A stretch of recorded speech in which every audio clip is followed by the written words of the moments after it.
नेता का लड़का जब बड़ा होता है ना तो विदेश में पढ़ने जाता है, और किसान का लड़का जब बड़ा होता है ना तो फौज की तैयारी करता है और बॉर्डर पर मरने जाता है। और किसान के साथ ऐसा किया जा रहा है और नेता के साथ ऐसा कुछ किया ही नहीं जा रहा है, तो फिर रिस्क नहीं लगेगा? ये मीडिया वाले सब बिक चुके हैं, जिनका सपना है इंडियन आर्मी की वर्दी पहनना, फिर वो लोग कहाँ से भर्ती देखेंगे जब एज में छूट नहीं मिलेगा? तो किसी ने भी ये सवाल नहीं पूछा। अब बस यही बचा था कि इंडियन आर्मी को पेंशन ना दिया जाए। हम ही लोग ना इंडियन आर्मी की तैयारी करते हैं, अगर हम लोग तैयारी करना ही छोड़ देंगे तो फिर ये हमारी सेना कैसे मजबूत होगी जब हम वहाँ जाएंगे ही नहीं? तो हम ही लोग सरकार बनाते हैं, ठीक है ना? ज़्यादा कुछ करेंगे या नहीं करेंगे, अगर हमारी बात सरकार नहीं मानेगी ना तो हम गाँव जाकर प्रचार करेंगे कि बीजेपी हटाओ, हम साफ साफ बोलेंगे, ठीक है ना? क्योंकि देखो भाई, बिहार में इंडियन आर्मी भर्ती को लेकर आंदोलन शुरू हो गया है, बहुत सारे भाई देख भी लिए होंगे, और ये आंदोलन तब तक नहीं रुकेगा जब तक टीओडी सरकार वापस नहीं ले लेगी। आप देखो, दिल्ली में 20 तारीख को आंदोलन होने वाला है, और ये मैं अपने पास से नहीं बता रहा हूँ, वहाँ से परमिशन भी मिल चुका है। अभी मैं आप लोगों को सब कुछ लाइव दिखा रहा हूँ, और संदीप फौजी सर जो है ना बीएसएफ से, उनसे मैं बात भी किया हूँ। अब आप लोगों के ऊपर है भाई, अकेले से तो कुछ होगा नहीं। अगर आज आप लोग आवाज़ नहीं उठाओगे, सरकार से ये नहीं बोलोगे कि ये जो टीओडी वाला सिस्टम लागू किए हो इसको वापस लो, सरकार से आप ही लोगों को बोलना पड़ेगा, क्योंकि ये मीडिया वाले सरकार से बोलेंगे सब नहीं। ये बिल्कुल बिक चुके हैं यार, इतना ज़्यादा वहाँ इंटरव्यू लिए सब, लेकिन एक भी बार ये नहीं बोले सब कि एज में छूट मिलेगा या नहीं मिलेगा। ऐसा कोई भी मीडिया वाला नहीं बोला था, तो इसलिए ये मीडिया वाले सरकार से सवाल नहीं करेंगे, ठीक है ना? क्योंकि इनको सब कुछ सिखा दिया गया है कि सरकार से इस तरह का सवाल नहीं करना है, नहीं तो देश में बहुत बड़ा बवाल हो जाएगा, ठीक है ना? जो कुछ भी करना है आप ही लोगों को करना है। पहले ये सारी चीज़ें आप लोग देख लो, जहाँ पर आंदोलन करना है आप सभी लोगों को इकट्ठा होना पड़ेगा मेरे भाई। वीडियो को शेयर करना ताकि इस बार आंदोलन में अधिक से अधिक लोग जुड़ सकें। देखो, वहाँ से परमिशन भी मिल चुका है, साइन मोहर सब कुछ लग चुका है, अपने दुख को इसमें बताया गया है, और पुलिस के तरफ से वहाँ से परमिशन भी मिल चुकी है, ठीक है ना? और यहाँ संदीप फौजी सर का मोबाइल नंबर भी है, और आप लोग ये भी देख लो, मैं उनसे बात भी किया हूँ। क्योंकि 10,000 बच्चे तो कम से कम आने चाहिए, कम से कम। हाँ, और उनकी कोई दिक्कत नहीं है, उनके खाने पीने की, पूरी रहने की जो भी व्यवस्थाएं हैं वो मैं देखूंगा, जो भी लगेगा उन्हें कोई टेंशन लेने की जरूरत नहीं है। पूरी व्यवस्थाओं के साथ में ये जंग लड़ेंगे, कहीं कोई घबराए कि यार मेरा क्या होगा, ऐसी व्यवस्था नहीं मिलेगी, पूरी जिम्मेदारी मैं लेता हूँ। अच्छा ठीक है सर, और वहाँ से परमिशन तो आपको मिल ही गया है? हाँ बिल्कुल, परमिशन मिल गया है। बाकी प्रोटेस्ट है उसको बहुत ढंग से, एक सिस्टमेटिक तरीके से, संवैधानिक तरीके से अपन लड़ेंगे और लंबा लड़ेंगे, ताकि सरकार अपना प्लान ये है कि 20 तारीख को अपन करेंगे जंतर मंतर पे प्रोटेस्ट।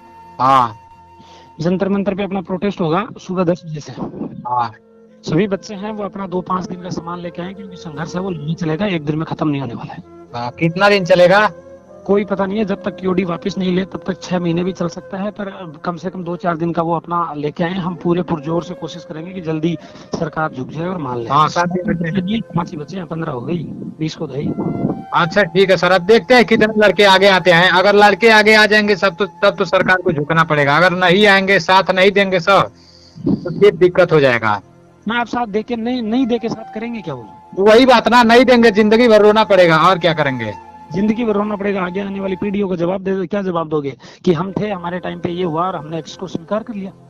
आज आप लोग अपने हक के लिए आगे नहीं आओगे ना, लड़ाई नहीं लड़ोगे ना, तो आपके लिए कोई लड़ने नहीं आएगा, क्योंकि ये मीडिया वाले सब बिक चुके हैं। आप लोग देखे होंगे जिस दिन टीओडी लागू हो रहा था उस दिन सभी मीडिया वालों के सामने हमारे रक्षा मंत्री राजनाथ सिंह जी बैठे थे, लेकिन किसी ने भी ये नहीं पूछा, जो लोग ओवर एज हो गए हैं, जिनके पास एनसीसी है, जिनका सपना है इंडियन आर्मी की वर्दी पहनना, फिर वो लोग कहाँ से भर्ती देखेंगे जब एज में छूट नहीं मिलेगा? तो किसी ने भी ये सवाल नहीं पूछा।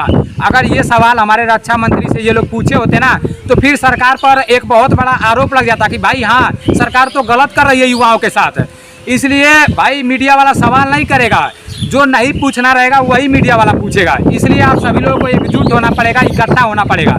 20 तारीख को याद रखना, ठीक है ना? अगर ज़्यादा लोग नहीं आएंगे तो फिर आप ही लोगों का घाटा होगा, हम ही लोगों का घाटा होगा। हमारी आने वाली पीढ़ी क्या करेगी यार? जिस तरह मजदूरी करने जाते हो ना, विदेश में जाते हो ना, विदेश में यार जो लोग जाते हैं 6-6 साल वहाँ रहते हैं, 10-10 साल तक वहाँ पर रहते हैं, लेकिन हम लोग सिर्फ 4 साल के लिए जाएंगे, और जब घर आएंगे तो पेंशन ही नहीं मिलेगा। अब बस यही बचा था कि इंडियन आर्मी को पेंशन ना दिया जाए भाई, इससे हमारी सेना बहुत कमजोर होगी। और आप सभी लोगों को एकजुट होकर सरकार से ये सवाल करना है कि आखिर हमारे साथ ऐसा क्यों हो रहा है, और सरकार को ये बोलना है कि ये टीओडी वापस लो, वरना हम लोग शांत नहीं बैठेंगे, ठीक है ना? अब आप लोगों के ऊपर है। देखो, जितने लोग इसमें साथ नहीं देंगे वो लोग इसके विरोध खड़ा भी नहीं होंगे, क्योंकि अगर खड़ा होंगे तो उनके लिए सिर्फ गाली निकलेगा भाई। और देखो जहाँ भी आंदोलन होगा, जो कुछ भी होगा, हमको सरकारी संपत्ति को हानि नहीं पहुँचाना है।